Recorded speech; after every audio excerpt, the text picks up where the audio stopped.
Bismillahirrahmanirrahim. Bismillah wa bihamdih. Assalamualaikum warahmatullahi wabarakatuh. Alhamdulillah. Alhamdulillahi rabbil alamin. Allahumma lakal hamdu kama yanbaghi li jalali wajhikal karim wa 'azimi sultanik. Ashhadu an la ilaha illallah wahdahu la syarikalah. Wa ashhadu anna sayyidana wa habibana Muhammadan abduhu wa rasuluhu la nabiyya ba'dah.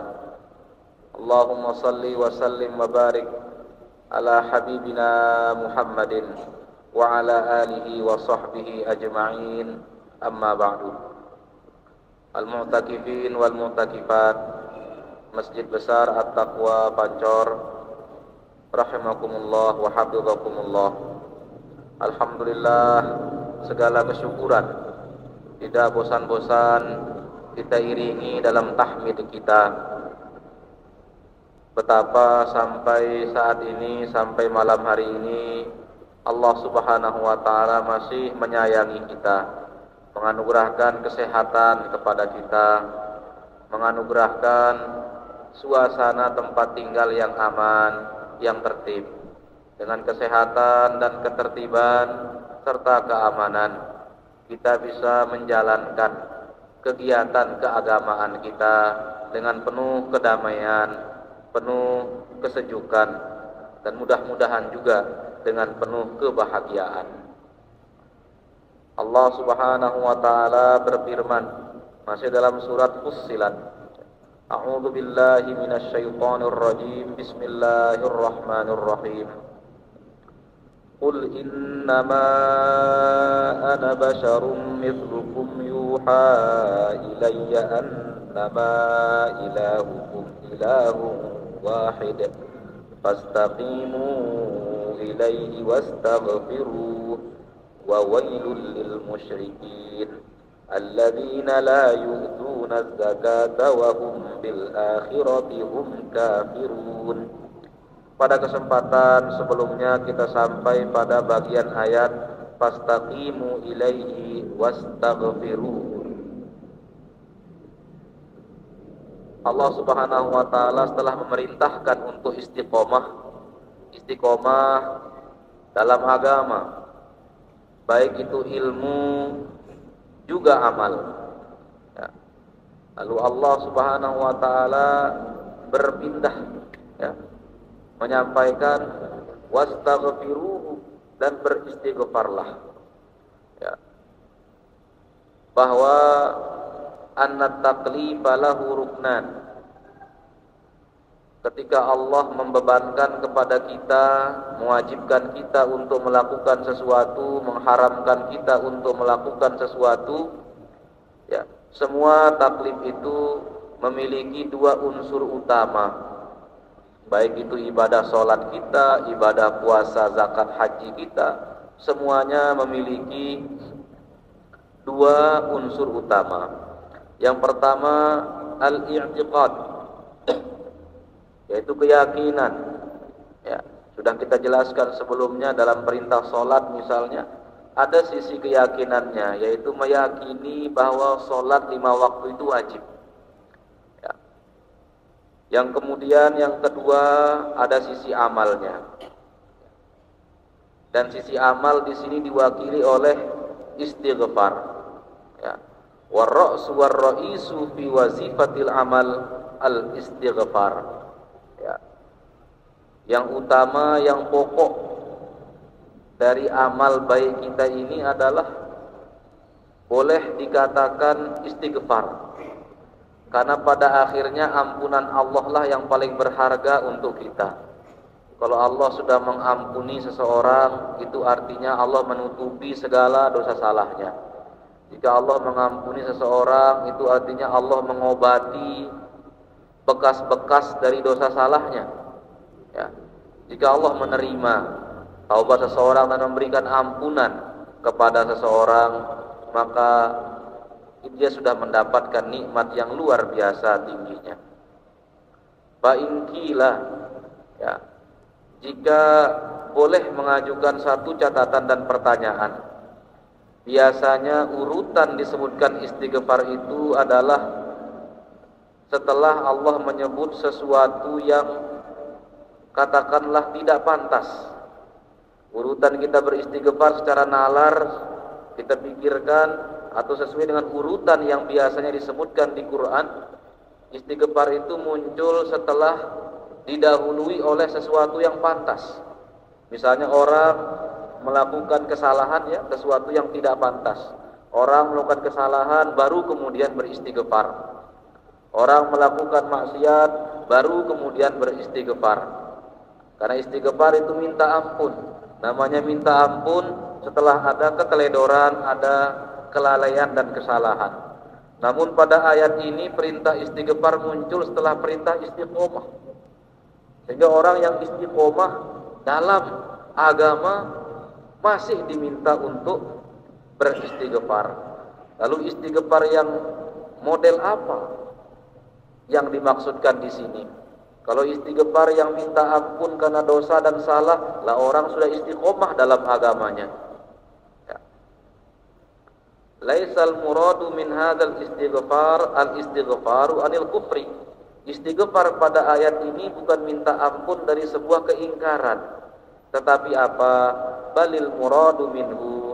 Tetapi maksud dari disebutkannya istighfar adalah seseorang itu beramal tsumma yastaghfiru ba'dahu, setelah dia beramal soleh, setelah itu dia beristighfar untuk apa? Li ajril khaufi min wuqu'it taqsir fil amali alladhi atabihi. Karena selalu ada kekhawatiran, ya. Selalu ada kekhawatiran di hati seseorang yang istiqomah, akankah ibadah yang dia lakukan tadi sudah bagus ataukah ada kelalaian-kelalaiannya, ada kekurangan-kekurangannya.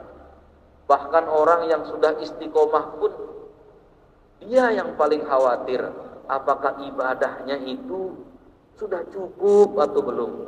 Ada kekurangannya, ada kekhawatiran tentang banyak kelalaian di situ. Ya. Sehingga malah kita atau orang yang biasa-biasa itu yang kadang terlewat pede dengan ibadahnya. Terlewat percaya diri bahwa sudah benar, sudah perfect, sudah sempurna, sudah. Ya. Di ayat ini orang-orang yang istiqomah itu diisyaratkan memiliki kekhawatiran. Akankah ibadah yang sudah dilaksanakan itu sudah cukup atau tidak? Penuh ada kekurangan, kelalaian, yang hal-hal yang diabaikan misalnya. Dan ini ulama contohkan kepada kita serta ajarkan. Kita misalnya begitu selesai sholat kita mengucapkan tahmid alhamdulillah. Karena hanya dengan nikmat Allah tatimmu bihis shalihat. Hanya karena nikmat Allah kita bisa menyelesaikan perbuatan-perbuatan baik. Hatta ketika habis makan pun kita mengucapkan hamdalah. Karena dengan rezeki Allah, bantuan Allah, kita bisa menyelesaikan mengkonsumsi makanan untuk kebutuhan jasmani kita. Maka setelah selesai ibadah, setelah selesai sholat, setelah berbuka puasa, kita ucapkan tahmid penuh kesyukuran, karena hanya dengan nikmat Allah lah segala kebaikan itu bisa selesai kita laksanakan. Namun setelah itu kita rangkaikan tahmid kita dengan istighfar. Bahkan kita rutinkan itu sehabis sholat. Padahal baru kita selesai beribadah, bukan selesai berbuat maksiat atau salah. Tetapi istighfar kita itu mudah-mudahan untuk menutupi kekurangan-kekurangan, kelalaian yang muncul dalam pelaksanaan ibadah.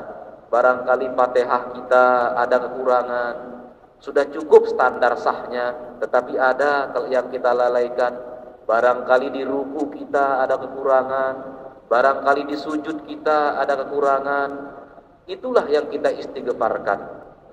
Itulah yang kita mohonkan ampun kepada Allah Subhanahu wa ta'ala. Bahkan kita tambah dengan doa. Setelah kita berdoa, ya Allah terimalah solat hamba, ruku sujud hamba, khusyuk hamba, wa tammim taksirona. Tammim taksirona artinya tammim ma qassarna. Ya Allah sempurnakanlah ma qassarna, apa-apa yang hamba mungkin hamba lalaikan dalam melaksanakan kewajiban hamba. Kita memang sedang taat dengan melaksanakan kewajiban, namun tidak menutup kemungkinan dalam pelaksanaan kewajiban itu ada kekurangan-kekurangan. Siapa yang meragukan ibadah serta kualitas ibadah dari Rasulullah sallallahu alaihi wasallam? Kalau ada orang ya yang banyak istighfarnya setelah beribadah, itu ya Nabi. Disebutkan dalam hadis Rasulullah sallallahu alaihi wasallam bersabda, "Wa innahu la yaghanu ala qalbi wa inni la astaghfirullah fil yaumi wal lailati 70 marratan." Nabi memberitakan kepada kita bahwa tak kurang dari 70 kali Nabi beristighfar sehari semalam di riwayat ini.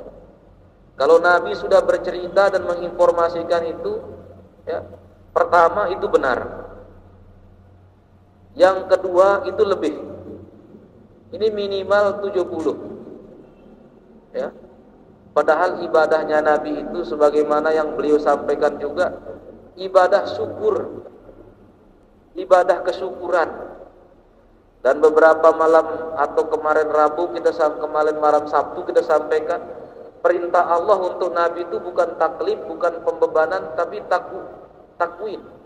Ya.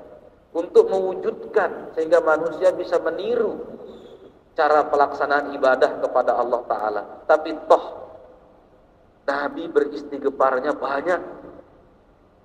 Nabi beristighfarnya dalam riwayat ini boleh jadi ada laughon, kata Nabi. Laughon itu ada yang kelewatan, ada yang kelewatan, ada yang terlupakan dalam pelaksanaan ibadah, dalam melaksanakan kewajiban. Itu kenapa? Ya, dalam ayat ini istighfar itu muncul setelah istiqomah. Bahkan orang yang tidak pernah bersalah, berdosa sekalipun seperti Nabi rutin beristighfar. Istighfar yang muncul dari sisi kemanusiaan. Jangan-jangan barangkali ada kekhawatiran yang sudah maghrib, yang sudah kita laksanakan tadi tidak bisa kita ulang, tidak bisa kita kembalikan waktu sholat Jumat tadi. Sehingga kalau ada kekurangan pada sholat Jumat tadi misalnya tidak bisa kita putar kembali untuk kita perbaiki sekarang. Apa yang sudah berlalu itu sudah tidak bisa lagi kita ambil ulang untuk kita perbaiki.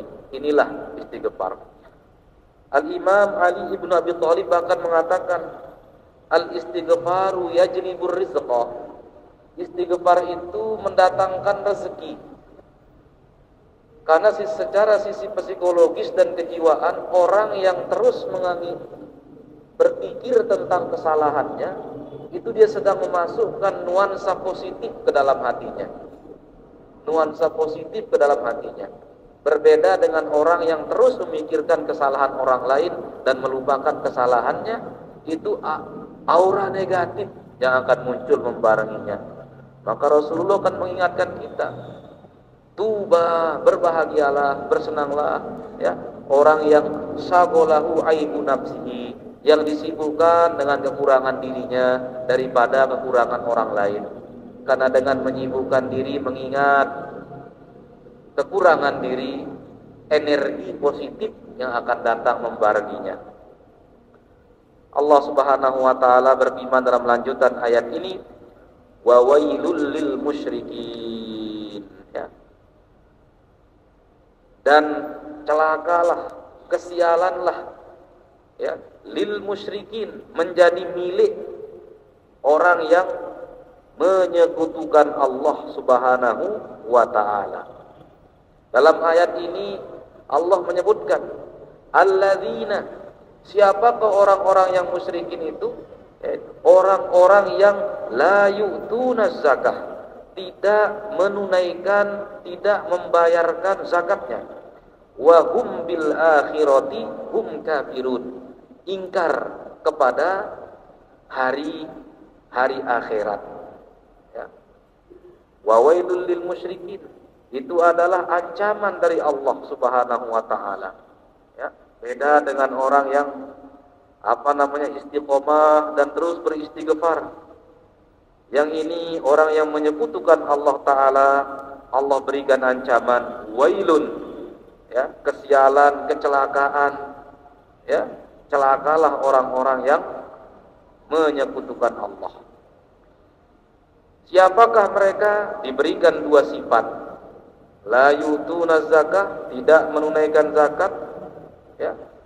Kemudian yang kedua, tidak beriman dengan hari akhir. Ya. Maka di sini, ya, ayat wa wailul lil musyrikin alladziina la yutuna zakah ini mengundang beberapa hasil pencarian para ulama. Yang pertama adalah, ya, jika yang dimaksudkan dengan zakat di sini adalah zakat biasa, ya, zakat biasa, mengeluarkan zakat, maka di sini seolah orang yang menyekutukan Allah itu juga dikenakan kewajiban zakat oleh Allah Ta'ala. Dan celakalah al-musyrikin, yaitu orang-orang yang tidak membayar zakat. Maka secara zahir nampak pada ayat ini orang-orang yang tidak beriman, yaitu musyrikin, dibebankan kewajiban zakat oleh Allah Ta'ala. Dan banyak ayat-ayat yang mirip senafas dengan bentuk ayat ini. Sehingga banyak sekali para ulama yang menyatakan orang-orang yang musyrikin, ya, itu juga terkena kewajiban bifuru'is syariah, dengan kewajiban-kewajiban yang membebani orang Islam. Mereka juga kena kewajiban puasa, zakat, sholat. Tetapi mereka tidak boleh melaksanakannya karena tidak punya syaratnya, yaitu al-Islam. Dan mengapa tidak lengkap syaratnya? Merekalah yang memilih untuk tidak melengkapinya. Oleh karenanya semakin banyak kesalahan yang menumpuk kepada mereka, ya. Karena mereka terhitung meninggalkan kewajiban-kewajiban ibadah yang dibebankan kepada mereka. Yang kedua, ya, boleh jadi maksud dari yu'tuna zakah itu makna bahasa dari zakah. Makna bahasa, akar bahasa dari zakah itu adalah mensucikan. Qad aflaha man tazakka. Ya. Itu zakah, tazakka itu mensucikan diri, mensucikan jiwa, mensucikan hati. Maka zakat itu yang dikeluarkan oleh orang itu untuk mensucikan dirinya. Selain dengan mensucikan hartanya, tapi lebih ke arah mensucikan dirinya.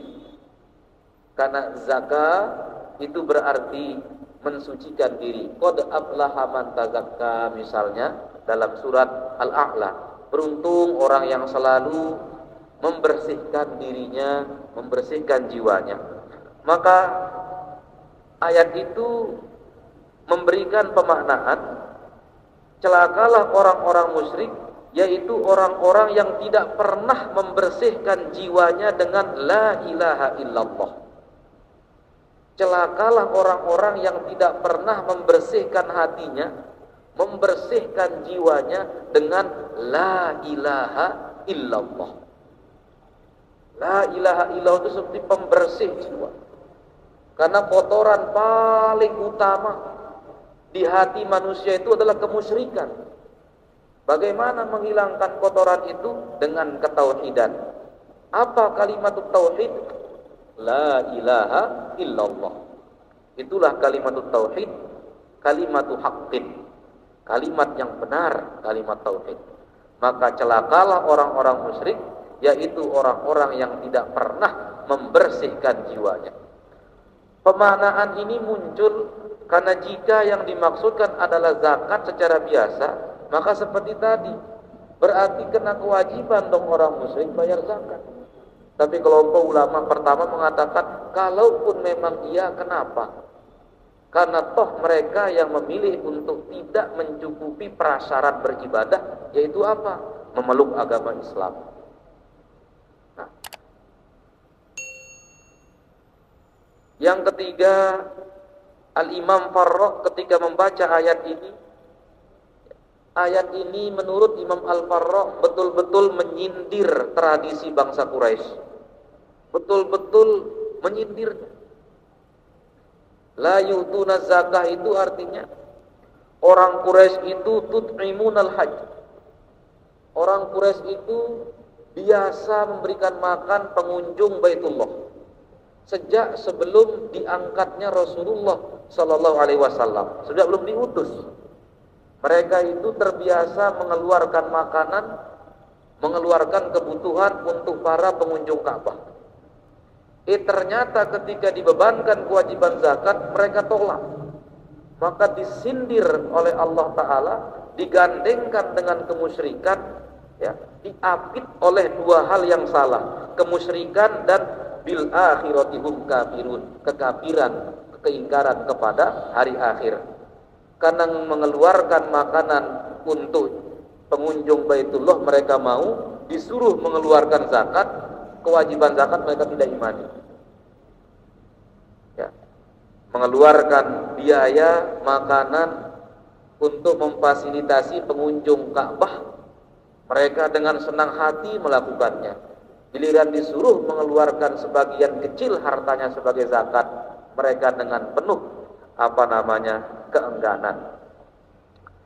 Yang keempat, isyarat pada ayat ini juga memberikan satu pemaknaan kepada ulama tentang wawailul lil musyrikin dan alladzina la yu'tuna zakah ini kan isyarat gambaran tentang dua pokok agama. Wawailul musyrikin itu isyarat tentang ketuhanan, bahwa pokok agama ini adalah ta'zim li amrillah wasyafaqah ala khalqillah, mengagungkan perintah Allah dan lemah lembut kepada makhluk Allah. Ya.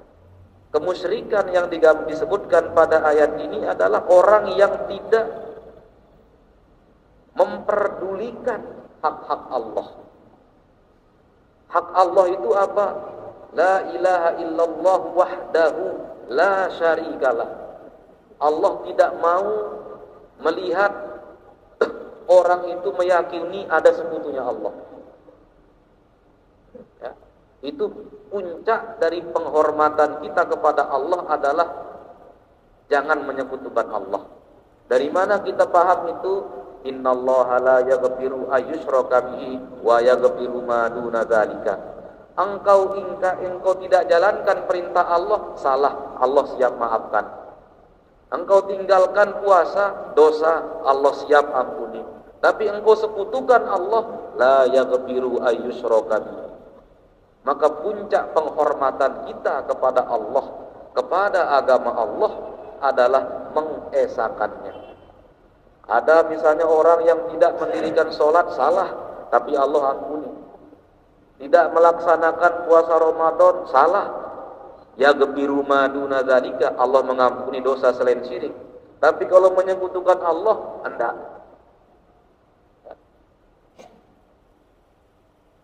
Maka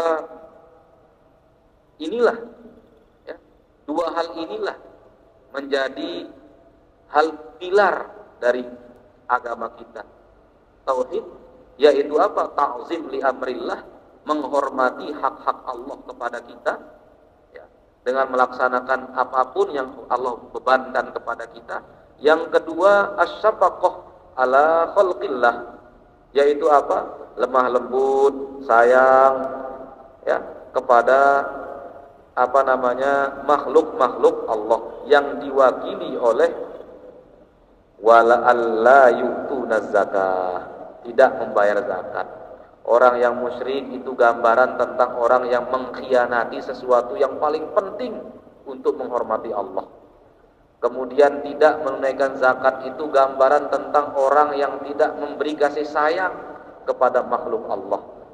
Ya. orang yang tidak memiliki belas kasih terhadap makhluk-makhluk Allah.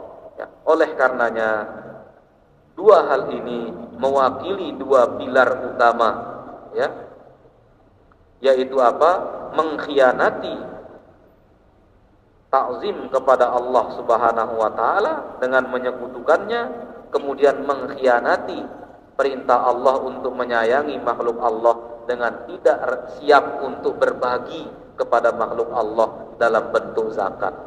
Hal yang diwajibkan saja dia tidak siap berbagi, yang Allah Subhanahu wa taala wajibkan.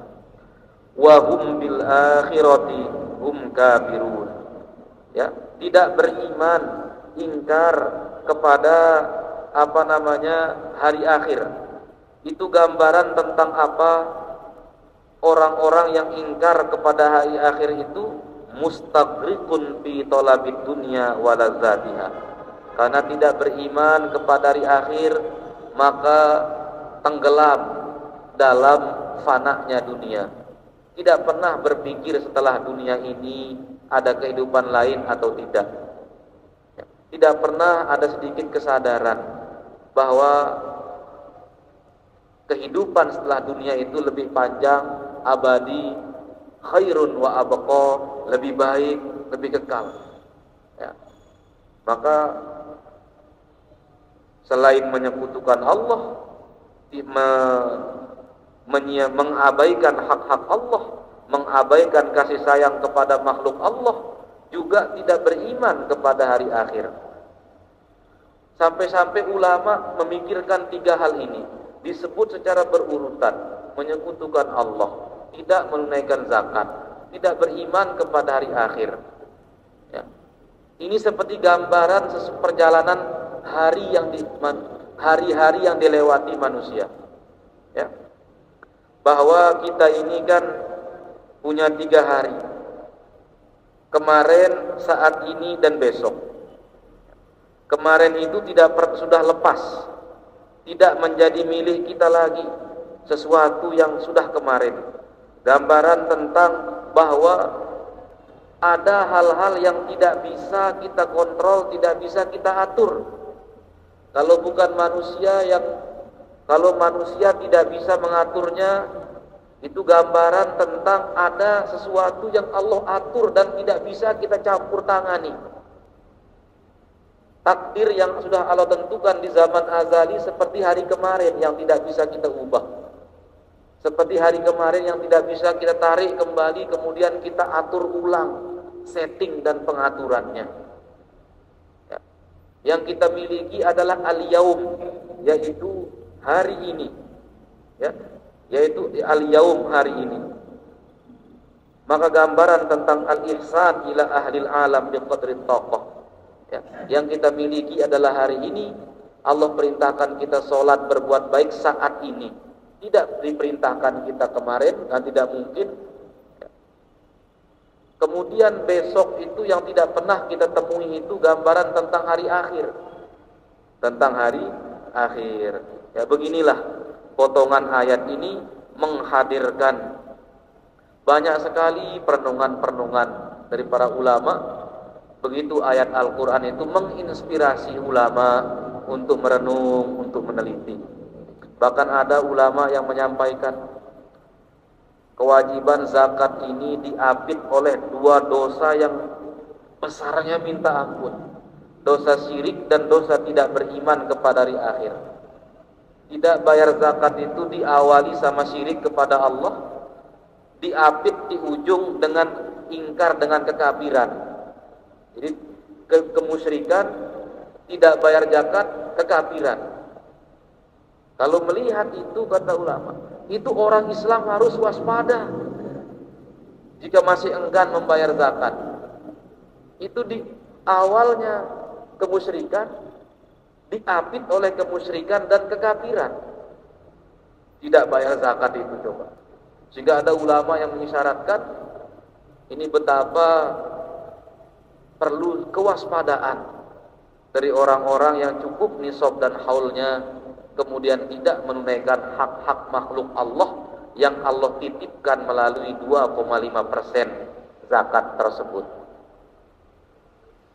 Setelah menyampaikan ancaman itu, Allah Subhanahu wa taala menyampaikan janji kepada orang yang beriman, innalladzina amanu wa amilus solihati lahum ajrun ghairu mamnun. Kalau yang musyrik itu mendapatkan wail, kecelakaan, tapi orang yang beriman ya dan beramal soleh. Maksud dari wa amilus solihat adalah mengerjakan as-solihat, mengerjakan sesuatu yang baik. Dan solihat itu termasuk niat yang baik, itu as-solihat. Tutur kata yang baik as-solihat. Hati yang ridho as-solihat. Jiwa yang bersabar as-solihat. Dada yang berlapang dada terhadap musibah Allah as-solihat. Ya, tidak harus pekerjaan fisik yang namanya amal soleh. Karena amilu itu artinya dan mereka mengerjakan. Ya, sesungguhnya orang-orang amanu yang beriman wa amilu dan mereka mengerjakan as-solihati, sesuatu yang soleh.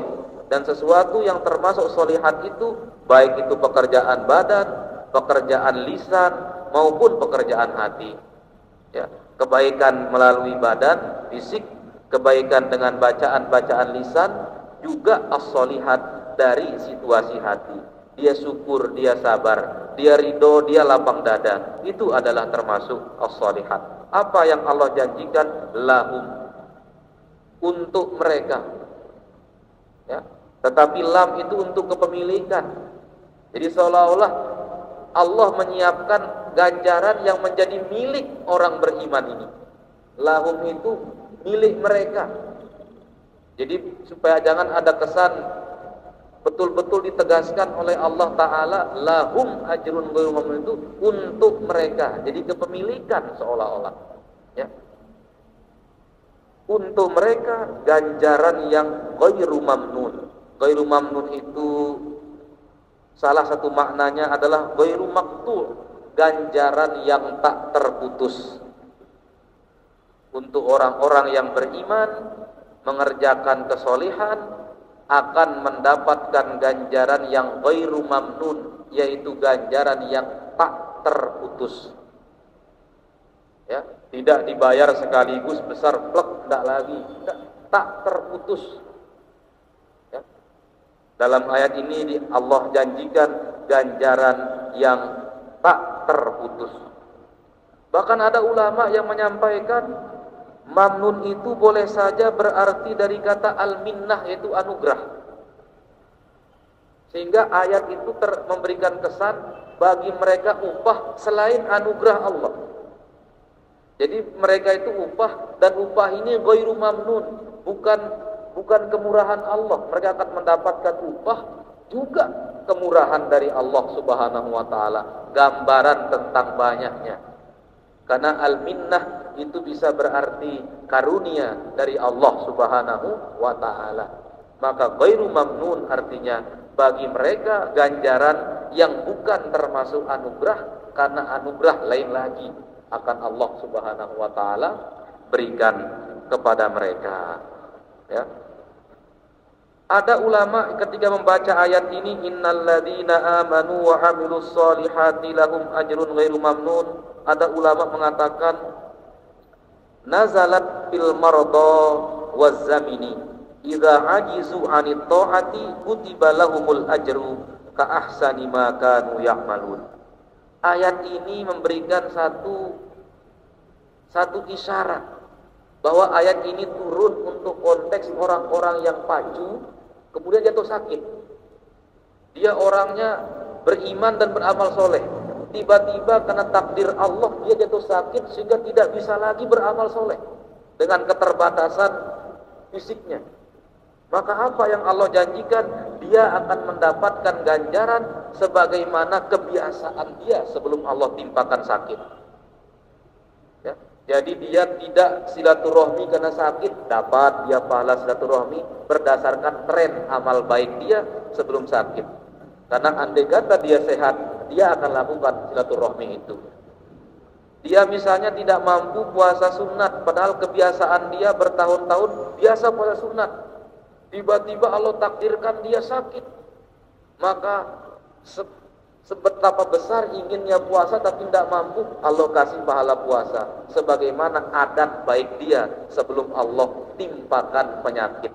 Karena betul-betul sakit itu yang mencegah dia berbuat baik, maka dia dihibur oleh Allah Ta'ala bahwa penyakit ini datang dari Allah Ta'ala. Andai kata pun engkau sekarang tidak bisa melaksanakan kebiasaan baikmu, tetapi murni engkau tidak bisa melakukannya karena sakit yang Allah timpakan kepadamu, maka engkau akan mendapatkan ganjaran amal baik sebagaimana yang pernah engkau lakukan sebelum engkau dibikin sakit oleh Allah Ta'ala.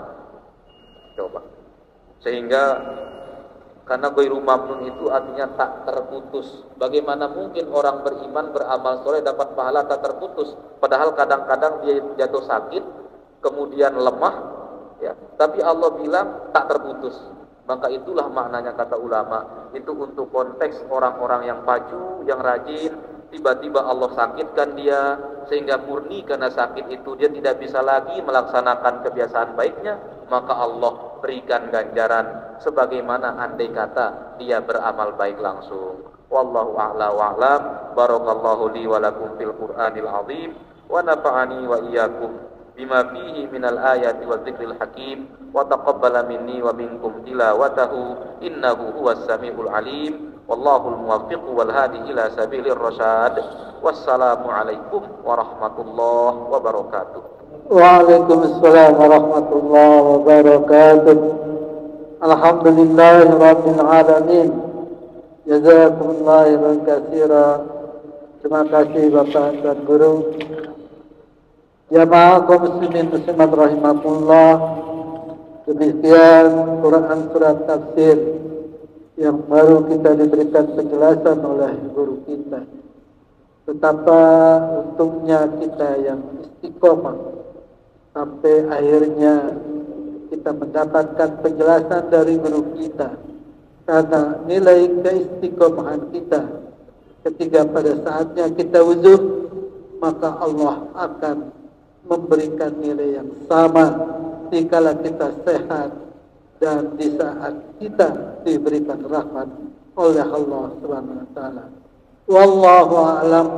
Mari kita tutup bersama pengajian kita dengan mengucap hamdalah. Alhamdulillahirabbil alamin. Wallahu muwaffiq wal hadi ila sabilir rasyad. Assalamualaikum warahmatullahi wabarakatuh.